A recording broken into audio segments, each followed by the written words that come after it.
This hot, this the spot. There it is, pod.com. We're interviewing the best comedians, so tune in quick and get your ears receiving them. We talking about life and laughter, stream right to you from the microphone right to your home, dude. Side note, this might get embarrassing, but no, don't sweat, yo, cause there it is.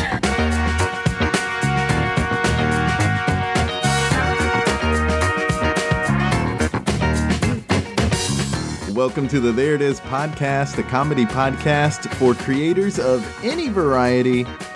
I'm your host, Jason Farr. Let's do this. I still hope people are dancing to the theme song because it is the funkiest podcast theme song ever. There could be a podcast about funk music, and it's not going to be as funky as this one. I'm sorry. Very excited to be with you this week and very excited to be sharing this episode with you because I adore Jo Firestone's comedy. She makes me laugh so much, and one of the things that I also love about her is that there's just nobody else like her doing what she's doing. I think she is fantastic, so unique, and this was a huge get for me personally. This is one of my favorite gets in the history of the There It Is podcast because I like her work so much that just to say that I interviewed her and had her on this podcast is a big, big deal for me. I can't wait until you hear this. I think she's fantastic. We talk about a lot of things, and some of it's even a little, on the sadder side, but, we get into it, and it's great. So let's just get right to it. Here's my chat with Jo Firestone. Jo, I'm so thankful that you're on the podcast. Thanks for making the time. We've been talking about this for a long time. I know. It was 27 emails I saw today. Yeah, I saw that. And, you've just been super busy. Yeah, I guess so. I mean, sometimes it's, it's unfortunate, but podcast interviews, they sometimes take the back seat to dumb life, Yeah.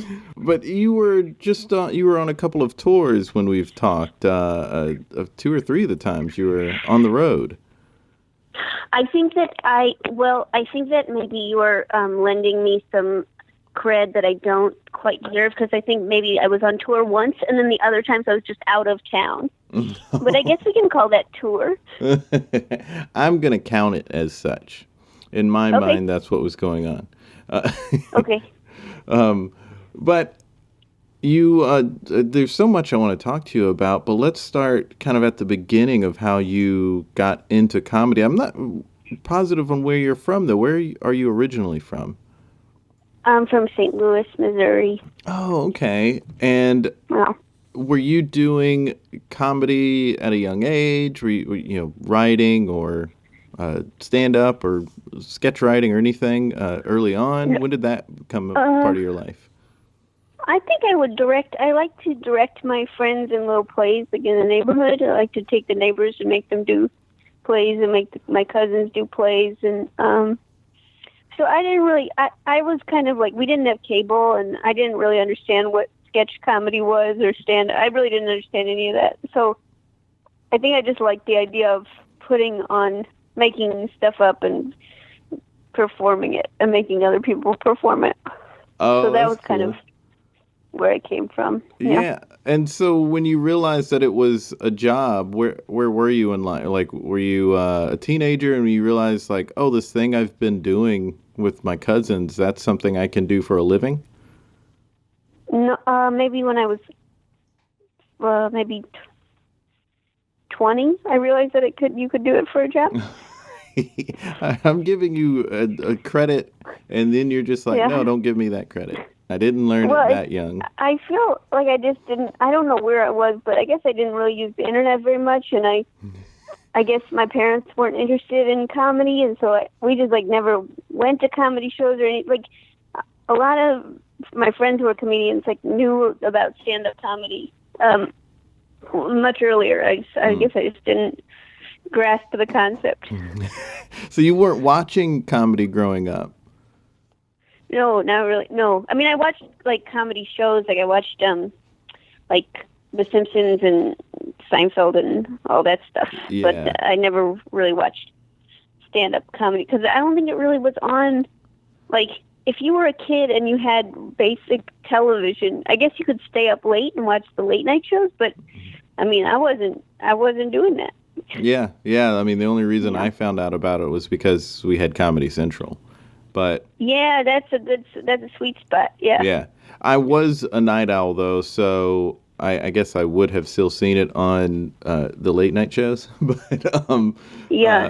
because I was just that kid. But but it's pretty cool though. It sounds like, you know, when you realized at 20 or around 20 that it was something that you could make a living at, or something that someone could have a job at. You had been doing it so much. How did the process go into actually getting into it for you?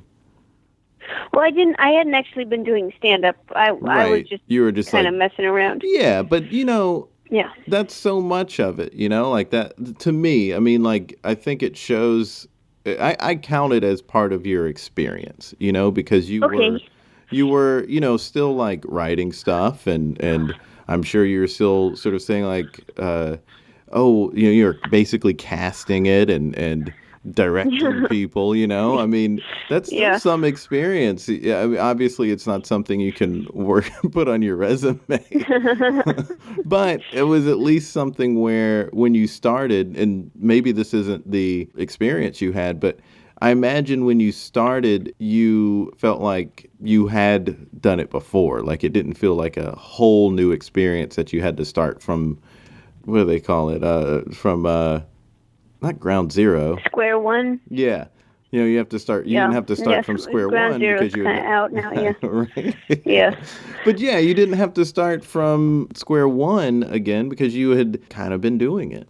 Is that what that experience was like when you started actually going for comedy? I guess so. Yeah, I guess. I mean, I did a lot of plays in high school and stuff, so I think it was like, it wasn't foreign, the idea of getting on the stage and stuff.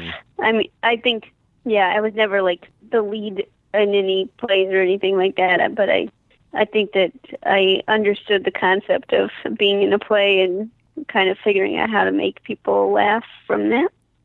Yeah. So you were in college when you found out about doing it for work. Did you start with stand-up, or what were you doing? Well, I went to college and then I stopped going for a little bit, and I think that's when I figured out I wanted to do comedy, and then I went back and tried to graduate as quickly as possible, and then I started doing sketch comedy, and then when I came back, and I really liked it, and then I met this guy named Dylan Marin, and he was in my sketch comedy group, and we really liked each other, and we decided to write together, and we wrote this play that was like a sketch comedy show, essentially, and we kind of just went for it. We like started a tour, and we like put it in these fringe festivals, and we kind of just like threw ourselves into the comedy scene or the sketch scene in New York as much as we could without knowing really anybody, and knowing that it was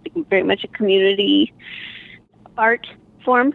But we just kind of went for it in the ways we knew how to go for it.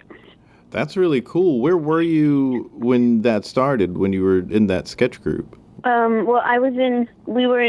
we wrote this show when I was a senior and he was a junior, and then we kind of went from there, and I decided to put off, like I tried to get a job, and it was 2009 and there were no one was getting jobs, and I just figured maybe I'll just go on tour and try to make money or break even, and that might be more effective use of time than trying to get a job.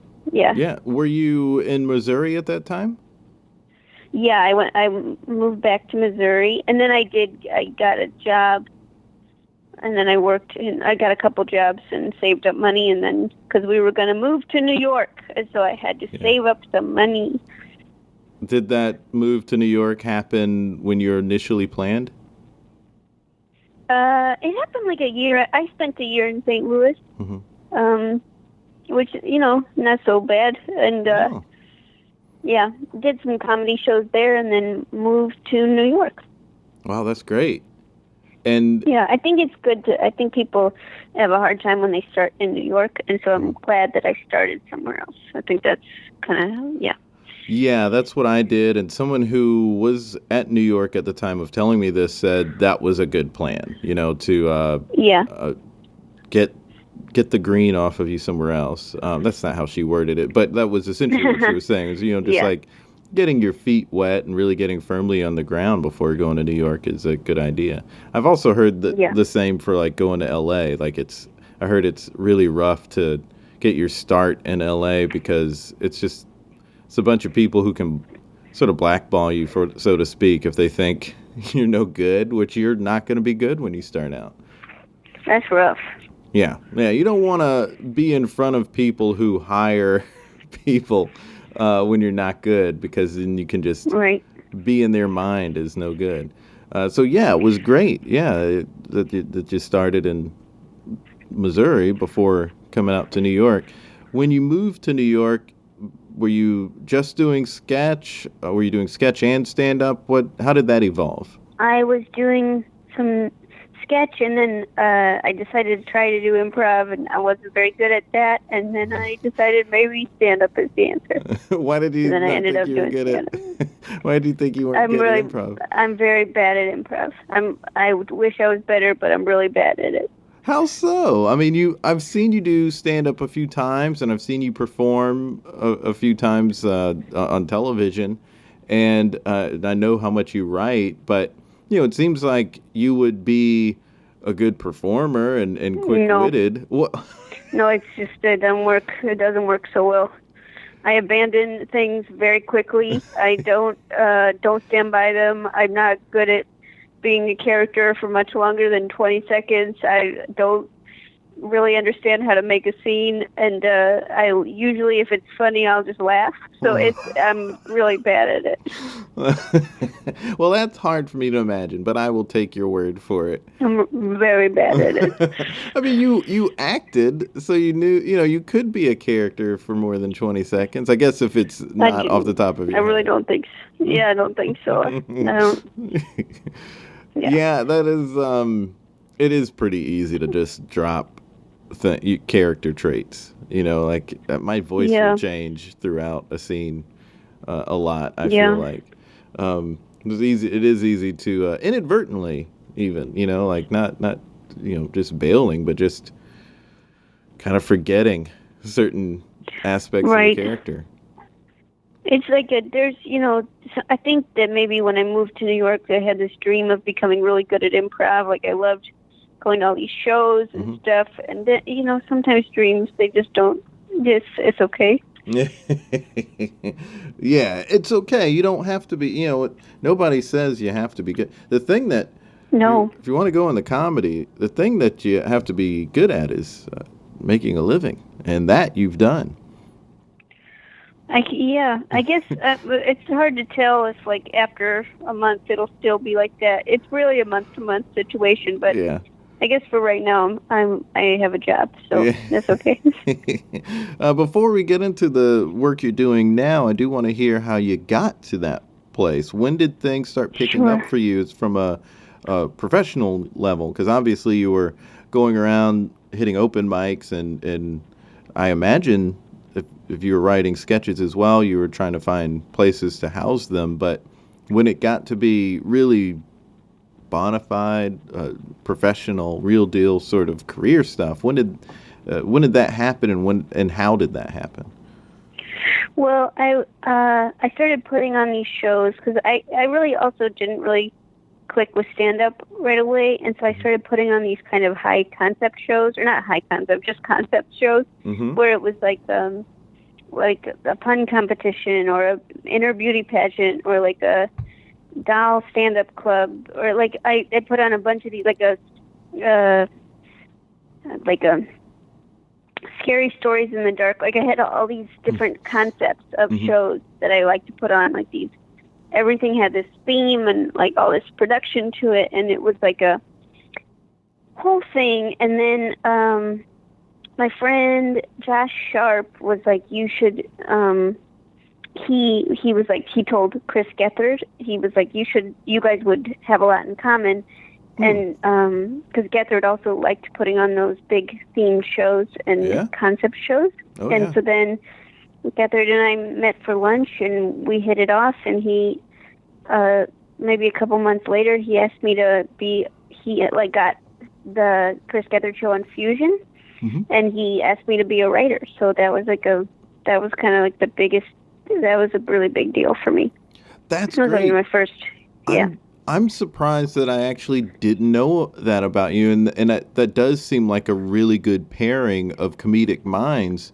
I was, more familiar with your stand-up work and your Tonight Show work, but didn't realize that you had also written at Gethard. That's awesome. That's really great.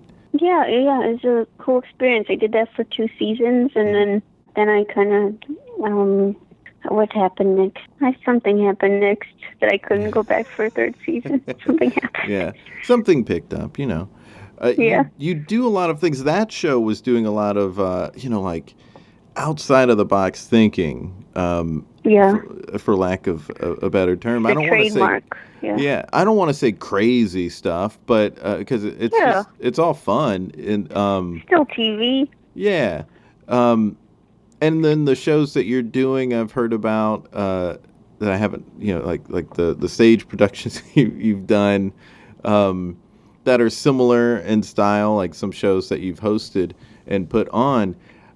How do you come up with those kind of ideas, like Punderdome 3000 or things like that? Well, I mean, I think that what happens is I come up with an idea, and then I think it'll be like this. It's like immediately I'm like, that's a great idea. What a great idea. And then I start to pursue in making it, and then I realize like maybe 2 steps too late that it's not a good idea, but then I got to go through with it anyways. And that's pretty much what happens every idea I've had. So there's not this conscious effort to do something, like wild or something no one's ever seen before per se. I mean, everyone's thinking somewhat to that degree of like, oh, I don't want to do something that everyone's doing, but that's just naturally, it's just what naturally is coming out of you, these ideas. Well, I feel like if anybody were to come up with like a concept show, it's going to be probably a little different than, it'll probably have some originality to it. I don't think any of my shows are like that original. I don't think it works like that. But I think that if you have, the thing about New York is like if you have a weird idea and you have the wherewithal to actually pursue it and put it on, then chances are somebody's gonna go. There's like 1 to 3 people that are gonna be like, okay. Like I remember I had this idea to do improvised Willy Wonka, and that was a horrible idea. It was really horrible, and I roped like 8 people into being all the different children and Willy Wonka and Oompa Loompas, and they got costumes, and only 1 person showed up. It was so bad. One of the 8 that you signed up to do it? No, the performers showed up. One audience member showed up. Oh, goodness.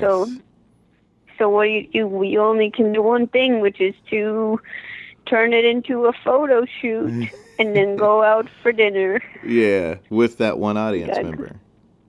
Yeah, dude, you take them with you. You got to be respectful of them. Mm-hmm. Yeah. I mean, that's one of the things, you got to swing for the fences, I suppose, you know, and that's gotta be rough when it doesn't work, though, especially when you really like the idea. Yeah, usually by that point I don't like the idea, so it's not too heartbreaking. Just because you've had to develop it for so long or sit with it for so long, you don't like it? Well, by the time you start promoting something, you're like, why am I promoting this? Why would people come to this? This is an idea I thought of in 2 minutes. This is bad. Mm-hmm. Nobody should come to this. This is bad. And then by the time I put it on, I've kind of told myself this is a bad idea, and then it ends up being pretty bad. So I think I got to reorganize the. I think it would be better if you had an idea where you're like, that's an okay idea, and then you worked on it until you thought it was a great idea, and then by the time you did the show, you're like, this is the best idea. Uh-huh. I think that would be a cool way to do it. It would be. Do you have that experience with stand-up where, by the time you're doing the show, you're like, oh, I don't like this material anymore? Yes. Yes, constantly. What do you do to sort of overcome that or manage those feelings? Oh, I think that, I don't know, I think that maybe people go through waves, or I go through waves with stand-up where I'm like, I don't like this, and I'm not very good at this, and I don't know why I keep doing this. But then, like, you'll have, like, a show that you said yes to 2 months ago, and you're like, well, I guess I should go do obligated. this. Yeah. Yeah. Like, I think about this thing all the time where, like, I was doing this show at Legion Bar, rest in peace, Legion Bar, and it was, like, there were 6 people in the audience, like, nobody wanted to be there, it was raining, and we were waiting for all the comics to show up, and the host got a text from someone who was like, sorry, I was running late, and I quit comedy. Oh, gosh. One of the comics decided to text, you just quit comedy, that's the text? The day of? Yeah, 20 minutes into the show, this guy quits comedy. I mean, I can't say that I'm surprised to hear of that, but anybody could do it. Right. Yeah. Yeah. Well, I deal with, and I don't want to be presumptive and assume that this is an insecurity issue, but allow me to talk about my insecurity. Sure. But I do struggle with that, especially now. I'm in New York. There are all these amazing performers around me, and I'm just seeing how many more years they've been at it here, with the grind. And, I just wonder, did I get here too late? Am I really going to get as strong as somebody should be, as, what's in my mind is should be. But, it sounds like a lot of people are dealing with insecurity, even successful people. Yeah, I think that a lot of people feel like, did I get here too early? Did I get here too late? I mean, it's such a weird guessing game, because also tomorrow you could be offered a job and you could be like, what? Yeah. I guess I'm successful and everything I did was right. Or you could be like, or you could have that job for 6 months and then have no job for 3 years and be like, I have done everything wrong. There's like, it's just a weird industry where you really don't, you can just try. The only thing that you can really do is like try your best at every show, but some shows are just going to be bad, and then you just got to kind of accept it. Yeah. Having a bad show, I've learned to accept because I've had experience. Right. I've had enough experience with a bad show to to learn how to manage those feelings. But I do think it gets easy to say, oh, I don't like what I'm writing here. I don't like what my output is. Are there stages where you don't feel that way? I don't know. I think that, like, yeah, I'm sure there are. I think I've been going through like a little bit of I haven't been writing much at all for the last maybe year or so. Mm-hmm. Yeah. So, and when I do write, it's pretty awful. So do you not like the writing process, or do you mean the material is pretty awful? The material's pretty awful.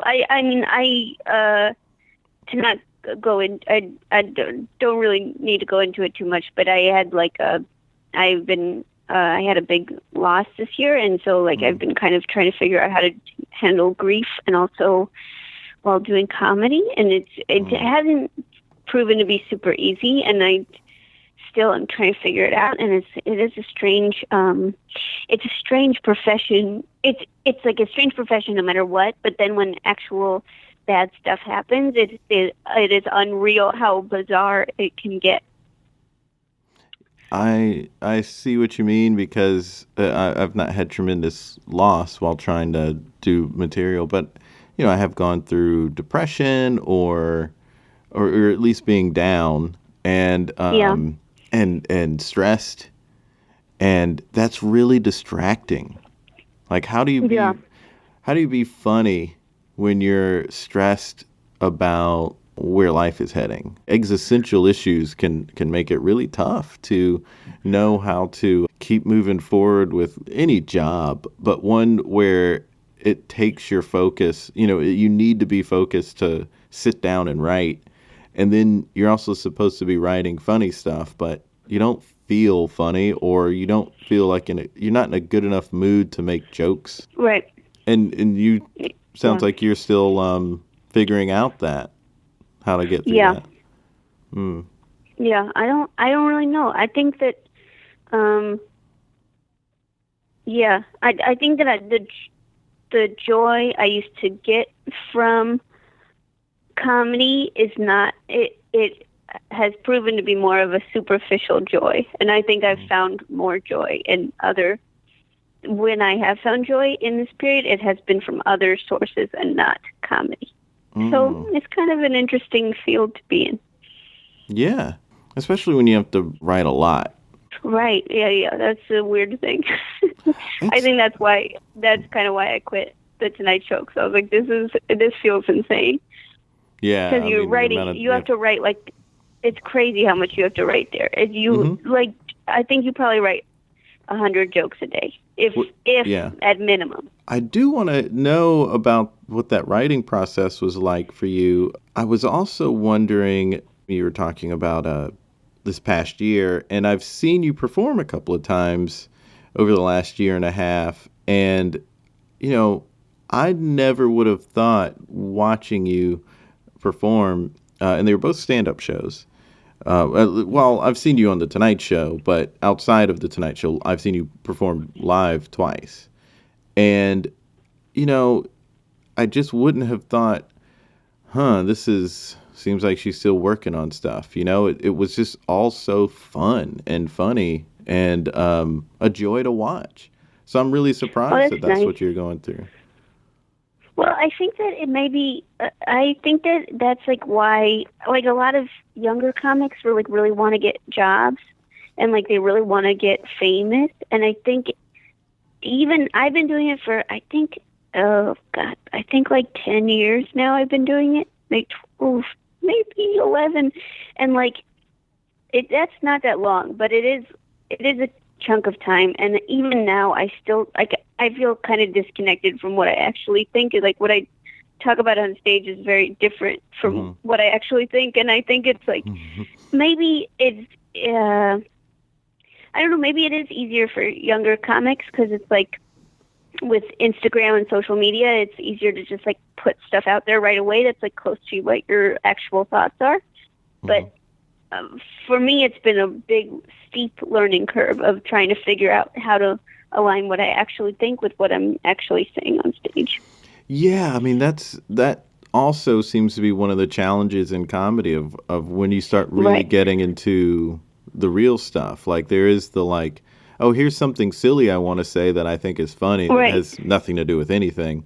But then when we all have thoughts that are come from a more thoughtful place, and they're not necessarily funny. They're just conversations we're having or something we are processing, and trying to make that funny is, I would say, the ultimate goal. I mean, some of the best comics, especially of recent years, are people who are doing that. They're taking something thoughtful and then finding a way to make comedy out of it and make people laugh really hard. And I think it's doubly hard when the things that you're processing are sad, or tough, because if you're writing music, you have that leeway to be sad. But how do you write sad jokes? Yeah, how do you not get that sound and more of the haha? Yeah. Yeah, exactly. I don't know. Yeah, I mean that's the tough thing. Yeah. You mentioned writing for The Tonight Show. I loved seeing you on The Tonight Show. I thought you were so fun. Oh, thanks. So funny. Thanks. The different characters you did. And what was the bit you did? So you did a few bits where you were like Betsy DeVos. Yeah. But you also did something where you weren't playing a character. You were just yourself. It was like a cooking segment you were doing with, was it Amy Sedaris? Oh, yeah, it was like a toy. I did this toy demo thing a few times as myself, and then one time we did it with Amy Sedaris. Yeah. Yeah. I love seeing those moments on there too. And I did hear you in a previous interview, actually, with the Magnet Theater. You were talking with Louis Kornfeld about writing and how much writing is, and you mentioned it a few minutes ago, how much writing has to get done at a show like The Tonight Show. And you mentioned in the podcast, I can't remember exactly how you worded it, but it was almost like, having to learn how to kick it into high gear, like be a machine and be like a joke machine, essentially. I can't remember exactly how you worded it, but it was something to the effect of, if someone wants to write for a show like that, they have to know how to get into that zone where they are bringing out ideas. Well, the lucky thing about that is that you don't even have to get into the zone. You will be forced into the zone by your superiors, and then you just have to do it or you'll get fired. Like, it really is like you have little choice in the matter. It's not like, oh, well, if you have determination, you just have to, if you want to keep your job, you just have to keep going. Right. Right. There's so many shows now. There's so many talk shows and people are writing on them, and I don't think there are enough people who can who that sort of writing is suited for. Just like writing that much, like you have to churn out so much. And I think any comic such as yourself can do it, but I think it can also be easy to hit a limit.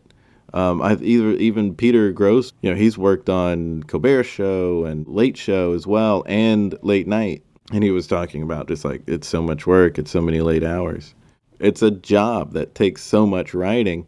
When you were there, were you writing bits for all the different segments, or were you just doing the sort of bits that we saw you do, or were you also doing monologue jokes? Well, I don't know how it is at other shows, but at the Tonight Show, at least, there's like two different groups of writers. There's the monologue writers and there's the sketch writers, and the sketch writers kind of do everything that isn't the monologue, including little bits. The sketch writers do bits in the monologue, but also they do like all the guest bits, and like if there's an act 2 comedy, like a desk bit, those it's kind of overlapping now. Like the responsibilities of all the writers are kind of overlapping more now these days, but yeah, basically you get hired as one or the other, and then if you're a monologue writer, you basically just write monologue jokes until we air or till we tape.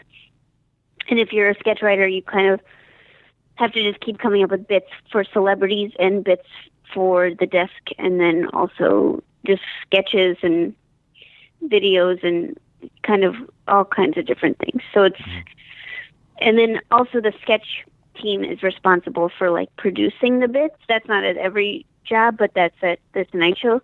So like you have to learn how to talk to the different departments and like figure out what you want and kind of organize as much as you do right. That sounds a little bit like how they approach it at Saturday Night Live. Because if you write a sketch, I think so. Yeah, you're basically producing and directing it, and so you have to cast it, and you have to do all the ins and outs. You're not just writing it. That's a lot. That's a lot, Joe. Yeah, it's a lot, but it's also like that place in particular, the Tonight Show, is like there's like, I think people have their opinions about it, but it is like truly the nicest people work there. It's like such good people, and so like it's really cool to see that many people that are like really talented in their fields and work with those people and like kind of get to know how one of those shows is run with those kinds of people, with like really kind people. It's like a real nice way to do it. Oh, that's nice. That's really nice to hear, because I really do love that show a lot, just in general, and I kind of stan everybody there. So it's nice to hear that there are a bunch of nice people working there. Yeah, they're real nice people. It is a real grind, also additionally, because it's the Tonight Show. It just sounds like a lot of like all of the shows are a grind, but there's probably some added pressure on the 11:30 shows on the major networks. Well, I think there's 5, and some shows just do 4, and so that's something. And also, like, they don't do any show, like every show has like a major, at least 2 major bits, which is just crazy production wise. Yeah. Yeah. But that's what you got to do. You got to stay fresh, stay cool. I don't know how people do it on almost any level, from just like a writing it level, like as you were saying, because there's so much writing that has to get done, but then also just staying fresh so often and not getting drained. Yeah. I mean, you don't have they to go give you some hiatuses, so that's good. Yeah, that's true. Yeah. Yeah. You don't have to go into it too much. I mean, you mentioned it before about just like how much writing it was, and that was why you quit. Can you walk us through how that was like well, writing I think so it was much? It wasn't the quantity of writing that I think it was just kind of like I think I could have done it if the grief kind of made my tolerance for everything I see kind of down to nothing. And like there was one point where I was like I'm not a very confrontational person, and I don't get really worked up about comedy that much. Like I don't really I'm not very emotional when it comes to that stuff. I'm emotional about other stuff, but I was just to give you context for this. But there was I got into an argument with a coworker about which dance move was funnier of 2 dance moves, and I was getting furious about this argument. And I realized like that at that moment, I was like, I have to leave this job because I was putting this emotional like emphasis on it that it was completely displaced, and it was just not I knew it was like I was not going to be a very good contributor to that show, and I just I knew that it was not doing good stuff for me. I chuckled a little bit there, and I'm sorry because I know you were going through that. But it's so stupid. It was so stupid. I couldn't believe it. I'm still upset that I got upset about it. But you're not alone, because I've heard stories about even like I won't name the show, but another big show, and this was like old. This was years ago, like 10 years ago. But there were like people fighting and arguing about, and it was like really heated fights about just like comedy stuff, like basic things. Like that's a very common thing. But I am curious what the 2 dance moves were. I think one truly it was like it was the same dance move. But one of them ended with hands up, and one of them ended with hands clapped. And I remember thinking this was so important, and I knew as I was arguing it, and as like my face was getting red, and I was like getting hyped up, that like this was a bad choice to get upset about. Oh. But I can't even picture it. It was really stupid. It was really stupid. I mean, I can picture the dance move. Neither one. Truth be told, neither one that funny. But also, like, I don't know. That just seems like something that could have been on, like, I don't know, Larry Sanders' show, or so. It kind of was on Larry Sanders' show with the coconut. Like what's funnier, coconut or chicken? But I can't. I mean, I don't know you well, but I don't know you. We've spoken in person before. Right. You are pretty low key. It is hard to imagine you turning red, getting angry. Yeah. It felt very bad. It felt like when you enter the wrong house. You're like, this is not my house. Am I a crime? Yeah. It's a crime.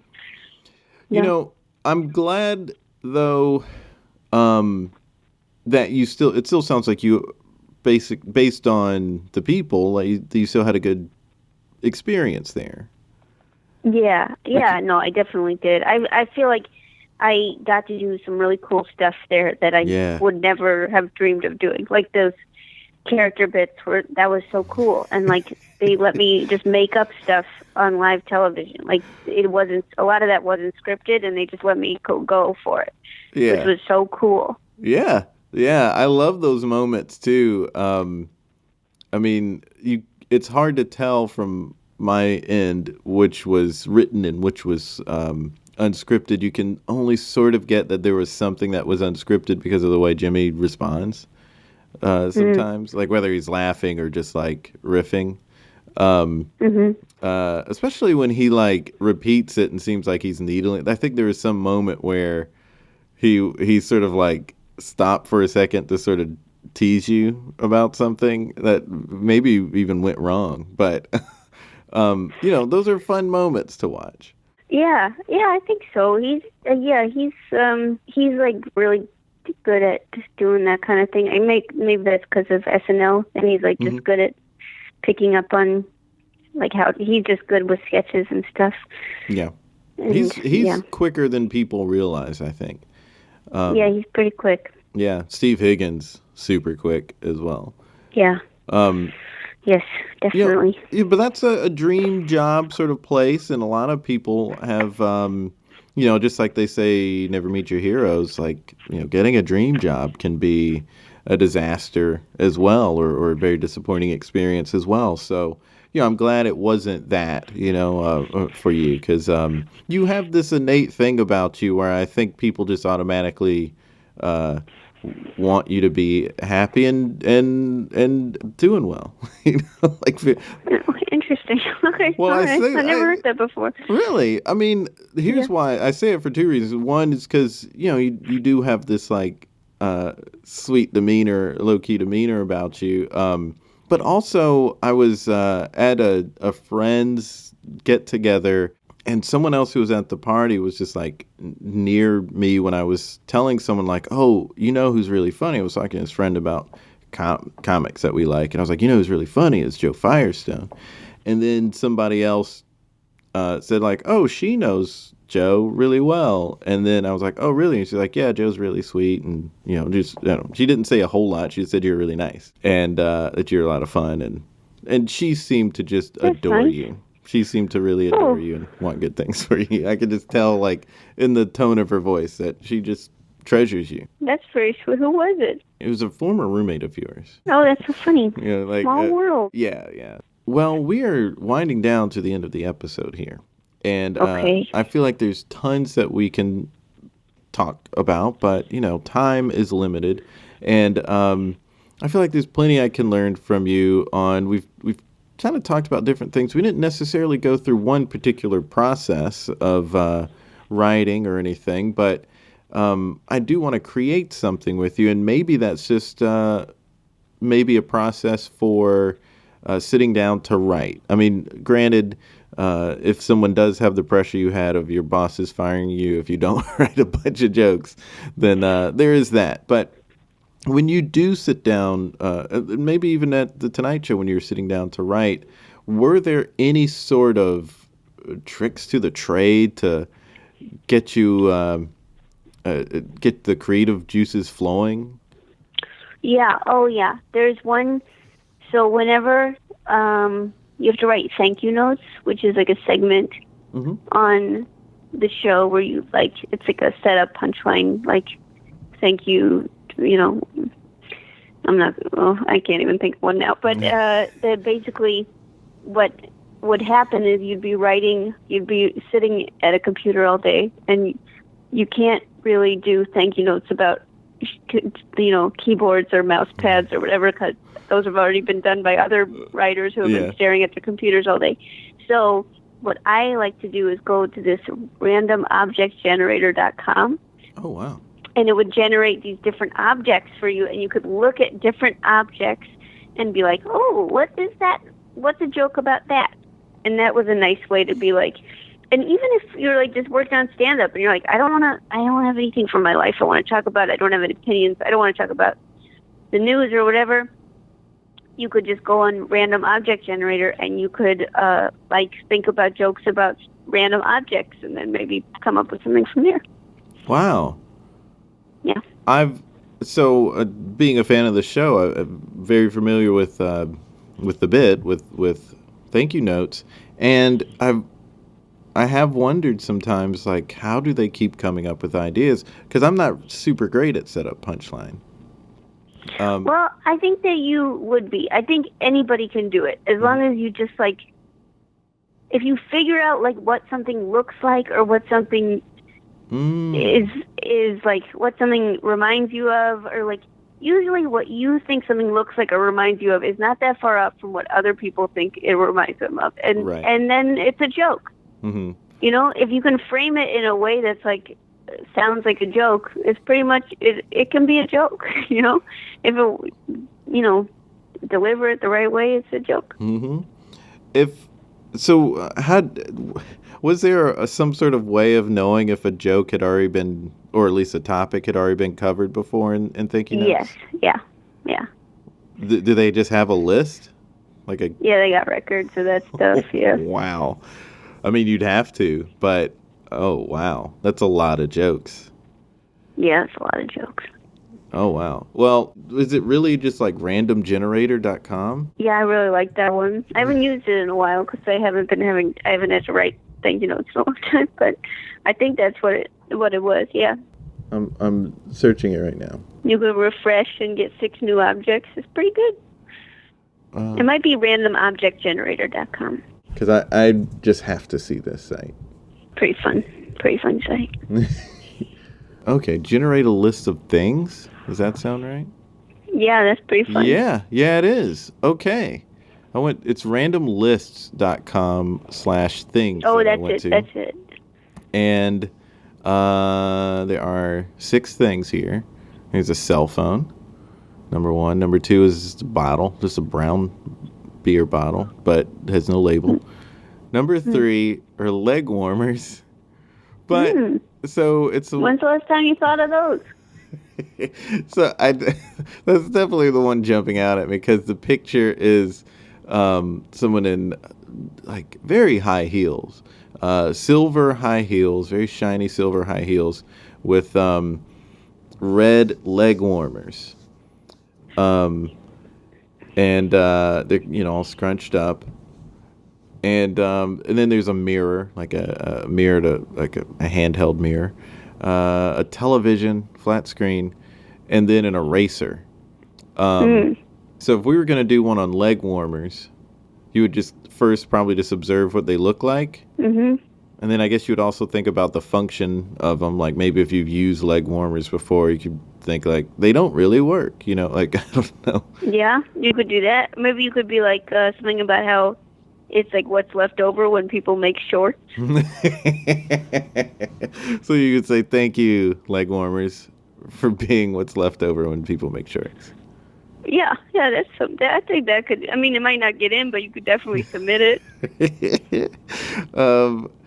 Let's see.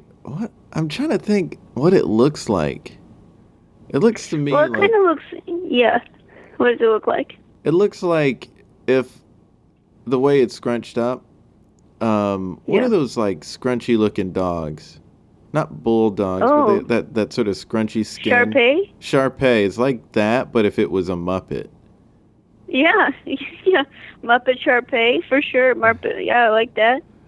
Okay, I was also thinking that maybe it looks like a sock's older cousin that smokes. I like that one too. Because they are like the cool socks. Yeah, very cool. Oh my gosh. They've been places. So then you would probably just come up with... Did you come up with a few for each, or would you just come up for one for each? I mean, if they were really good, you could submit a couple for one thing, but... Well, I just mean like writing... like. Oh, yeah, I was figuring submitting one, but, like, maybe you wrote 3. Did you ever, like, write a few and then, like, submitted the best one? Yeah, sometimes. Mm-hmm. Or sometimes, like, I'd say something to my coworker. I'd be like, what do you think? Is this funny? And they'd be like, what about this? And they'd punch it up, and then I'd punch it up again. I'd be like, oh, what about this? Oh, so sometimes it helps to, like, bounce something. Because, like, probably what we having to sing it out loud to each other right then Yeah. would probably made better jokes than it would have been if we just wrote those down. Right. Or sometimes, I guess, maybe if you said, hey, is this funny? They might say, well, it's not arms up in the air funny. Yeah, it's clap funny. It's more clap funny. Well, there it is, Joe. I appreciate you being on. I've been Thanks, so Jason. thrilled with you being on. Like, it was really like a real treat. Well, it was nice. Thanks for asking me. Of course. You're awesome. You're awesome. She's awesome. I just want to stress that she is the awesome one. Very sweet of her to say that I'm awesome, but we all know she is the awesome one. I'm very, very thankful for her time and her being open and honest with us, that she's gone through grief, and then talking about that and talking about creating comedy while going through grief. I think that is more common than maybe people realize, and I think it's a useful thing to talk about so people can learn how to deal with it themselves. I hope you're doing well out there, but if you are going through a tough time, that's okay, and you can still create, and you can still practice self-care and be there for yourself. And I think part of that practicing of self-care is just being honest about the fact that you are going through grief, as Joe was demonstrating. If you want to check out more stuff of hers, you can go to joefirestone.com. If you're in New York, you can see shows of hers. She is really, really so interesting and funny, just so funny. And I'm sure there's a bunch of stuff online as well that you can check out. Of course, all of these links are in the bio. You can also check us out online, thereitispod.com, and at thereitispod on Twitter and Facebook. Got a really great discussion to share with you next week, and I'm just so many awesome people are coming up throughout the rest of 2018. We are at the end of the year. I cannot believe it. But it's going to be a great end of the year. The plan is to keep giving you episodes over the holidays since we had such a long break. And I want to hear your feedback, so definitely hit us up online and let us know. Well, folks, until next time, be good to each other. The music for the theme song was created by Neil Brooks. The rap was written and performed by Nick Acevedo. The logo for There It Is was created by Jeff Prater. The There It Is podcast is produced by Jason Farr.